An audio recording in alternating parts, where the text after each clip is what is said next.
नमस्कार, मैं उसे बिहार न्यूज में आपका स्वागत है। खबरों की ओर बढ़ने से पहले एक नजर डालते हैं आज की सुर्खियों पर।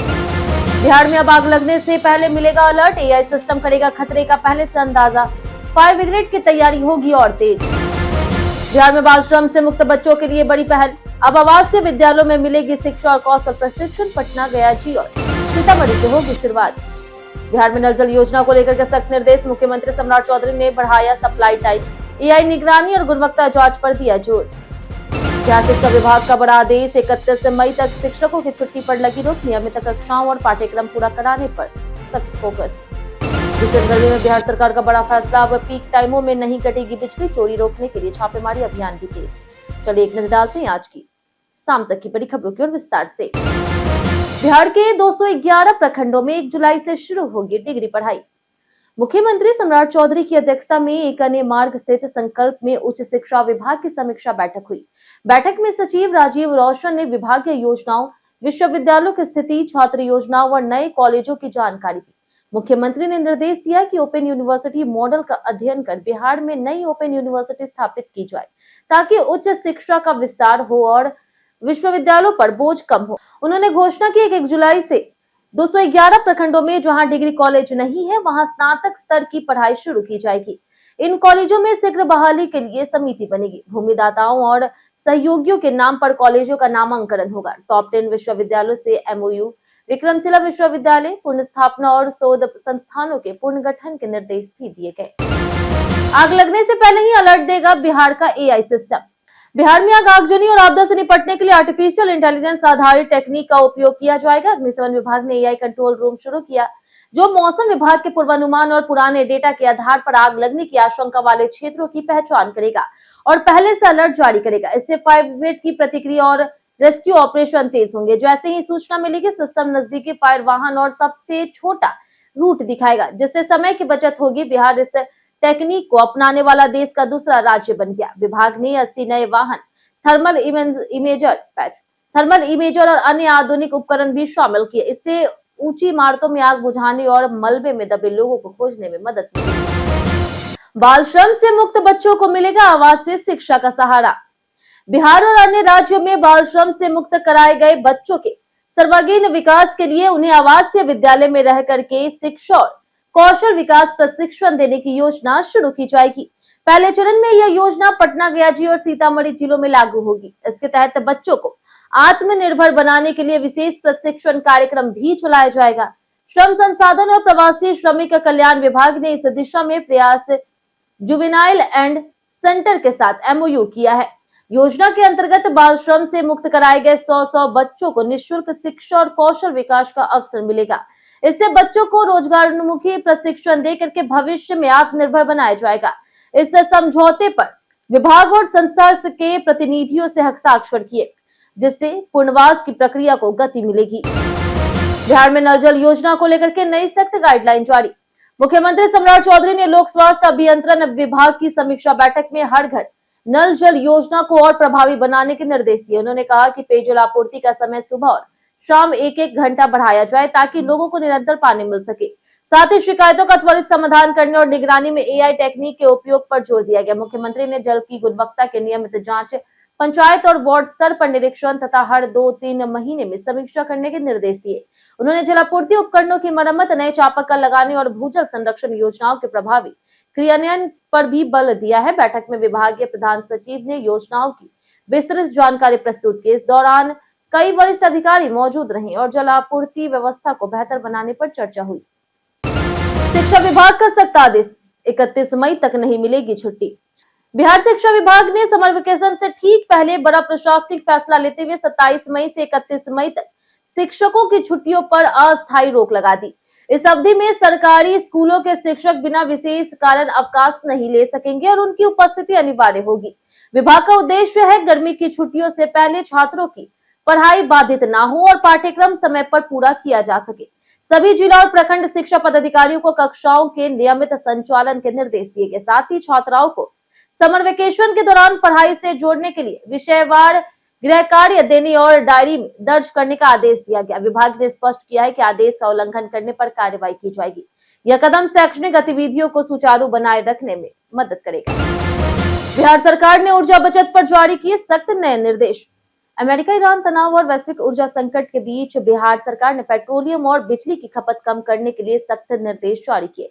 मुख्य सचिव प्रत्यय अमृत ने सभी विभागों, जिलाधिकारियों और अधिकारियों को ऊर्जा संरक्षण और अनावश्यक खर्च पर रोक लगाने के आदेश दिए। अब सभी सरकारी बैठकें केवल वीडियो कॉन्फ्रेंसिंग से होगी और भौतिक बैठकों को सीमित किया जाएगा। कारपूलिंग, इलेक्ट्रिक वाहनों के उपयोग और सौर ऊर्जा को बढ़ावा देने पर जोर दिया गया।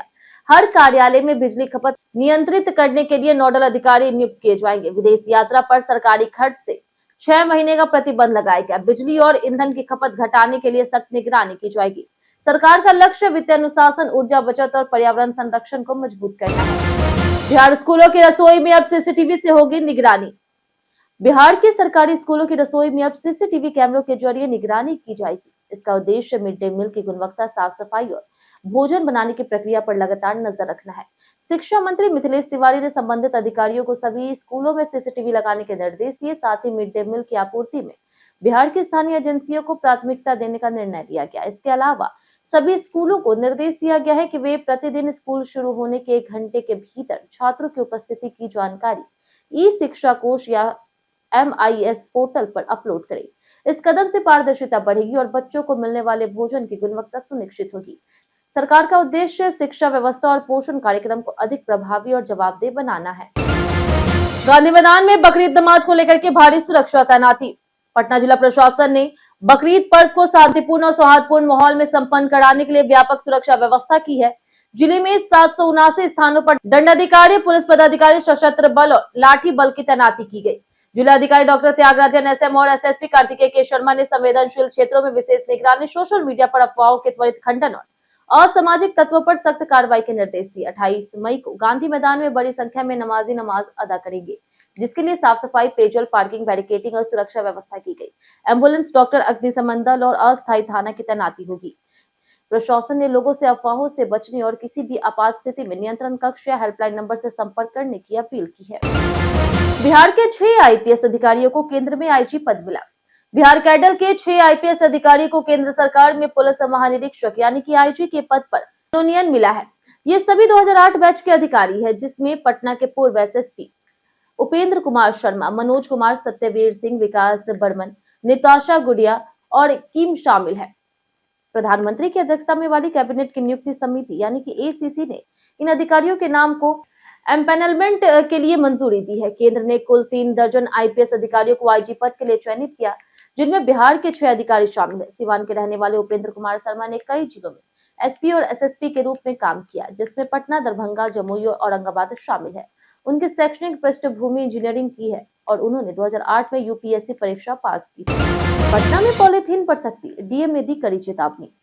पटना जिला प्रशासन ने पर्यावरण संरक्षण को लेकर के सख्त रुख अपनाते हुए पॉलीथीन और प्लास्टिक बैग के उपयोग पर कड़ा प्रतिबंध लागू करने का निर्णय लिया। जिलाधिकारी डॉक्टर त्यागराजन SM ने चेतावनी दी है कि पॉलीथीन पर्यावरण, जल और मिट्टी के लिए गंभीर खतरा है और इसे पूरी तरह से रोकना जरूरी है।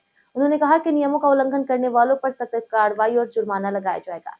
पॉलीथीन से नालियां जाम होती है और जल जमाव की समस्या बढ़ने के बाद भी सामने आई है, जिससे शहर में बाढ़ जैसी स्थिति बनती है। प्रशासन अब बाजारों में विशेष जांच अभियान और जागरूकता कार्यक्रम चलाएगा। लोगों से कपड़े, जूट और पेपर बैग अपनाने की अपील की गई है। जिलाधिकारी ने कहा कि पर्यावरण संरक्षण केवल सरकार की नहीं बल्कि हर नागरिक की जिम्मेदारी है। बिहार में पीक आवर में नहीं कटेगी बिजली, सरकार का बड़ा ऐलान। बिहार में भीषण गर्मी और बिजली की बढ़ती मांग के बीच राज्य सरकार ने उपभोक्ताओं को बड़ी राहत दी है। अब पीक आवर में भी बिजली कटौती नहीं होगी। ऊर्जा मंत्री शैलेश कुमार उर्फ बुल्लू मंडल ने कहा कि सरकार 24 घंटे निर्बाध बिजली आपूर्ति सुनिश्चित करने के लिए काम कर रही और बिजली चोरी पर सख्त कार्रवाई भी की जाएगी। चोरी रोकने के लिए छापेमारी अभियान तेज किया गया। सरकार ने प्रधानमंत्री सूर्यघर मुफ्त बिजली योजना के तहत 10 लाख BPL परिवारों के घरों पर सोलर पैनल लगाने की घोषणा भी की, जिससे गरीबों को मुफ्त बिजली और ऊर्जा आत्मनिर्भरता मिलेगी। वहीं एक अन्य मंत्री शीला मंडल ने NDA की मजबूत स्थिति और महिला सशक्तिकरण पर जोर देते हुए सरकार की उपलब्धियों का उल्लेख किया। कुल मिलाकर के बिजली व्यवस्था और सामाजिक योजनाओं को मजबूत करने पर फोकस किया गया। बिहार में 5 छोटे एयरपोर्ट से जल्द शुरू होगी उड़ान सेवाएं। बिहार में हवाई सेवाओं के विस्तार को लेकर के दिल्ली में एक उच्च स्तरीय बैठक हुई, जिसमें पटना, दरभंगा और गया एयरपोर्ट की रनवे विस्तार सहित कई अहम फैसले लिए गए। बैठक में दरभंगा एयरपोर्ट को अंतर्राष्ट्रीय स्तर पर विकसित करने पर सहमति बनी, जिसके लिए रनवे को 12,000 फीट तक बढ़ाने और भूमि अधिग्रहण की प्रक्रिया तेज करने का निर्णय लिया गया। पटना एयरपोर्ट का रनवे 300 मीटर बढ़ाने और आधुनिक लाइटिंग सिस्टम लगाने पर भी सहमति बनी। इसके अलावा पूर्णिया एयरपोर्ट के नए टर्मिनल का टेंडर जल्द जारी होगा। मुजफ्फरपुर, सहरसा, वाल्मीकिनगर और बीरपुर जैसे छोटे एयरपोर्ट से छोटे विमानों की उड़ान शुरू करने की तैयारी है। बैठक में बौद्ध सर्किट और धार्मिक पर्यटन स्थलों को हवाई सेवाओं से जोड़ने पर भी चर्चा हुई, जिससे बिहार में कनेक्टिविटी और विकास को नई गति मिलेगी। चंद्रमोहन पासवान के 6 ठिकानों पर आर्थिक अपराध इकाई का छापा। दरभंगा के केवटी प्रखंड में तैनात बीडीओ चंद्रमोहन पासवान के खिलाफ आर्थिक अपराध इकाई ने बड़ी कार्रवाई करते हुए 6 ठिकानों पर एक साथ छापेमारी की। कार्रवाई उनके पैतृक गांव बैंसीम, दरभंगा स्थित सरकारी आवास और बाबूबड़ही पूर्वी बाजार में स्थित उनके बंद पड़ी GT health care nursing home सहित अन्य स्थानों पर चली। उनके भाई जो रेलवे में एएसएम है, उनके घर पर भी तलाशी ली जा रही। आरोप है कि बीडीओ ने करीब 89 लाख रुपए से अधिक की आय से अधिक संपत्ति अर्जित की, जो उनकी घोषित आय से लगभग 81% ज्यादा है। छापेमारी में जमीन के कागजात, संपत्ति और दस्तावेजों की जांच की जा रही। शिकायत में बेनामी संपत्ति और पद का दुरुपयोग कर संपत्ति अर्जित करने के गंभीर आरोप हैं। रिश्वतखोरी पर बिहार में लगातार छापेमारी और गिरफ्तारी जारी। बिहार में भ्रष्टाचारियों पर निगरानी अन्वेषण ब्यूरो ने सख्ती बढ़ा दी है और सरकारी कार्यालयों में रिश्वतखोरी रोकने के लिए कैलेंडर आधारित एक्शन प्लान लागू किया गया। ब्यूरो का लक्ष्य 2026 की पहली छमाही यानी कि जून तक 80 भ्रष्ट लोक सेवकों के खिलाफ प्राथमिकी दर्ज करना है। अब तक 62 मामले दर्ज किए जा चुके हैं, जबकि 55 अधिकारियों को रिश्वत लेते रंगे हाथों गिरफ्तार किया गया और 24 लाख रुपए से अधिक की राशि बरामद की गई। पिछले वर्षों की तुलना में इस बार कार्रवाई की रफ्तार तेज है, जिससे नया रिकॉर्ड बनने की संभावना है। वर्ष 2025 में कुल 122 प्राथमिकी दर्ज हुई थी। निगरानी विभाग लगातार ट्रैप और जांच कार्रवाई कर रही और आम लोगों से भ्रष्टाचार की शिकायत दर्ज करने की अपील भी की गई। गुजरात के खिलाफ 93 रन की पारी पर बोले आरसीबी कप्तान पाटीदार। आरसीबी के कप्तान रजत पाटीदार ने आईपीएल 2026 के क्वालिफायर 1 में गुजरात टाइटंस के खिलाफ अपनी टीम के जीत के बाद शानदार प्रदर्शन की सराहना की। पाटीदार ने खास तौर पर अपनी 33 गेंदों में 93 रनों की नाबाद आक्रामक पारी पर कहा कि वह शुरुआत में कुछ गेंदें पिच समझने के लिए खेलते हैं और फिर पूरी तरह से आक्रामक हो जाते। उन्होंने बताया कि टीम का लक्ष्य सकारात्मक और बेखौफ क्रिकेट खेलना था, जिससे विपक्षी टीम पर दबाव बने। पाटीदार ने कहा कि उन्होंने गुजरात के मजबूत टॉप ऑर्डर को जल्दी आउट करने की रणनीति बनाई थी, जो सफल रही। आरसीबी ने 254 रन बनाए और गुजरात को 162 पर रोक करके लगातार दूसरी बार फाइनल में जगह बनाई। उन्होंने टीम की मजबूत बॉडी लैंग्वेज और आक्रामक मानसिकता को जीत की कुंजी बताया। बीते दिन हमारे द्वारा पूछे गए सवाल का जवाब आप लोगों में से बहुत लोगों ने हमारे कमेंट बॉक्स सेक्शन में लिख कर दिया। जिन्होंने हमारे द्वारा पूछे गए सवाल का जवाब दिया, उनके नाम है राजकिशोर महतो, सोनी देवी, राकेश मिश्रा, जितेंद्र ठाकुर, रंजीत मिश्रा, रवि मोहन वर्मा, अर्जुन राम, विजेश कुमार, अनवर खान, संजीव कुमार, विनोद शाह, नागेंद्र कुमार, अभिषेक खान, सोनाली कुमारी, भरत पासवान, हरेंद्र सिंह, दीपक कुमार, मनोज दास, कौशलेंद्र कुमार सिन्हा, विष्णु पासवान और पुनिल कुमार। इसी के साथ बढ़ते आज का सवाल की। आज का सवाल है, महंगाई और रोजमर्रा की जरूरतों की कीमतों से आम जनता कितनी प्रभावित है? आप अपना जवाब हमें हमारे कमेंट सेक्शन में लिखकर जो बताएं। आज के लिए इतना ही। बिहार की तमाम खबरों के साथ बने रहने के लिए देखते रहे बिहारी न्यूज और साथ ही यूट्यूब चैनल पर देखें, चैनल को सब्सक्राइब करते और अगर आप फेसबुक पेज पर देख रहे तो लाइक और फॉलो जरूर करें।